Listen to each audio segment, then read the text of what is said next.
Hello and good day. Welcome to another video of our Operators Platforms tutorial series. In this video, I'm going to talk about how you can utilize the bulk product warehouse assignment through our importing system. And as you might have already known, in order to access the importing system, you can go to settings and then the importing submenu. Inside your dataset, you want to click and select on product warehouse assignment. Now, before we actually go ahead and showcase how this is done, which is pretty similar to all the other data sets that we have in this system, let's talk about the usability of this feature. Now, obviously, if you create a brand new product within our system, you have the ability to make these products available inside the defined warehouses of our system. Let's say that we have multiple products, multiple warehouses, and we only say that, hey, for this particular reason, this product is only available on a single warehouse. Now, if you want to make it available on other warehouses, that's where the product warehouse assignment comes in play. Now, the way to do it for a single product and a single warehouse, you would want to click on a specific product and then go to the availability and warehouses tab. And inside there would be a card associated for each of the warehouses defined in our system. For the ones that are defined, you can see this card that says, hey, these are the availabilities, these are the on-hand, back order, and on purchase. And you can also change the availability and manage the applicable taxes.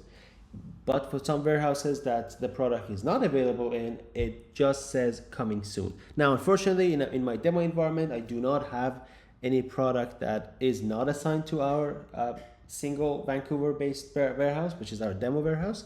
But rest assured that you just see a coming soon with a button beneath it that says, hey, make this available in this warehouse.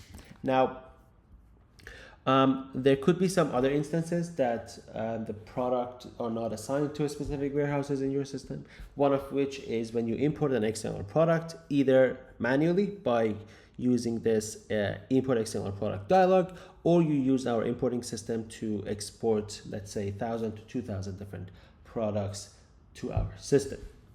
Now, importing these products and making them available, or it could be even making the products available from another partner. If you do that, the products would not necessarily also have an assigned warehouse in your system. And you can either go through it the way that I've just demonstrated, or you can use the newest importing feature that allows you to do it for a bulk number of products and warehouses. Now I want to click on select product warehouse assignment. You can obviously download a sample file for it. Now I'm going to click on it so I can download the sample file. Excuse me. And in here, it obviously would require us to provide it with a product number and a warehouse code, right? That says, hey, this product needs to be available in this warehouse. And you can obviously have duplicated part numbers that are assigning to different to different warehouses. After you have created your Excel sheet or your data file, CSV file, you can just give it to this feature and then map your specific columns in this specific instance as well. I have it one-to-one, so I'm just going to proceed to the next step. And then if there are any issues, the system will detect it and you can resolve it. And then finally, you can finalize this section.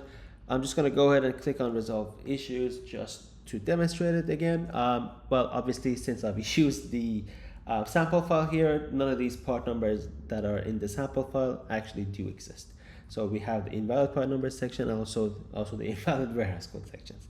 Let's say that I want to make them available in all the warehouses, right? So that'll be taken care of. And let's say that, hey, for this, for the sake of just demonstrating it, I want to do it for some of the products that I have here. Okay, and I also want to be skipping the rest of the rows. Okay, I want to apply my corrections, and then obviously since I've skipped some of them, this also says, hey, some of them, 7 of them do not have valid information, obviously because you've skipped them and they don't have valid part numbers. Now, if I do finalize it, then the system will automatically bring it up and says, hey, these should be added here. Now, in here, because we also have an existing warehouse, we have an error message that says, hey, these do not need a warehouse assignment since the warehouse is already existing for these products. All right. Be sure that whenever you do such bulk imports, to download the process records or the fail records or the successful records. Now in this demonstration, as I said, since I have my warehouse assigned to all my products, the system would say that, hey, there is no need for you to assign it again. But this is essentially how we can do this in bulk. Thank you very much for listening and watching this video. Hopefully I can catch you on the next one as well.